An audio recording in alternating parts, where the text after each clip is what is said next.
चला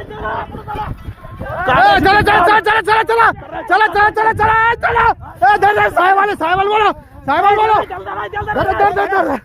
गोदावरी नदी पात्रात माझ्या पतीबरोबर ज्यांचे वाद झाले ते शेतकरी नसून कुंजीर टोळीचे वाळू तस्कर होते. संभाजीनगर येथील एनसीबीचे पोलीस पथकही त्या ठिकाणी पाहणीसाठी आले होते. त्याच वेळी नदी पात्रात हा हल्ला झालेला आहे. कुंजीर टोळीवरही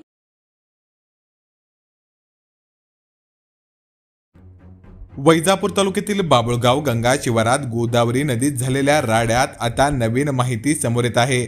शेतकऱ्यावर फायरिंग केल्याच्या आरोपाखाली गुन्हा दाखल झालेल्या अर्जुन दाभाडे यांच्या पत्नीने खळबळजनक आरोप केला आहे.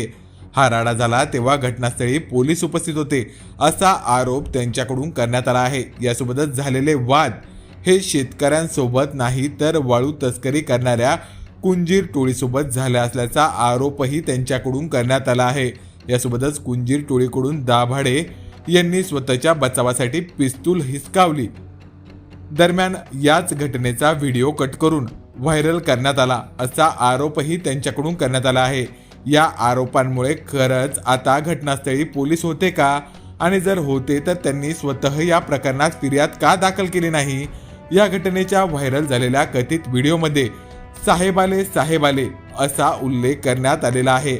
मात्र FIR मध्ये कुठेही घटनास्थळी पोलीस आल्याचा उल्लेख केला गेलेला नाहीये. यामुळे या फायरिंगच्या दाखल झालेल्या केसमध्ये प्रश्नचिन्ह निर्माण होत आहे. धनश्री अर्जुन दाभाडे, माझे पती अर्जुन दाभाडे नगरसेवक असल्या कारणाने त्यांच्यावर पोलिसात चुकीचा गुन्हा दाखल करण्यात आला आहे.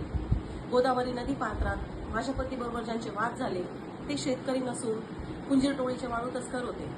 आणि कुंजीर टोळी हे वाळू तस्करी करीत असताना माझ्या पतीने त्यांना रोखण्याचा प्रयत्न केला असता कुंजीर टोळीने त्यांच्यावरती हल्ला केला व माझ्या पतीने त्यांच्या स्वतःच्या बचावासाठी कुंजीर यांच्या हातातील गावठी कट्टा हिसकावून घेतला. तेवढाच त्यांचा व्हिडिओ व्हायरल करण्यात आला व कुंजीर टोळीवर गुन्हा दाखल होण्याऐवजी माझे पती अर्जुन दाभाडे यांच्यावरच गुन्हा दाखल करण्यात आला आणि शेतकऱ्यावर हल्ला केल्याचे दाखवण्यात आले आहे.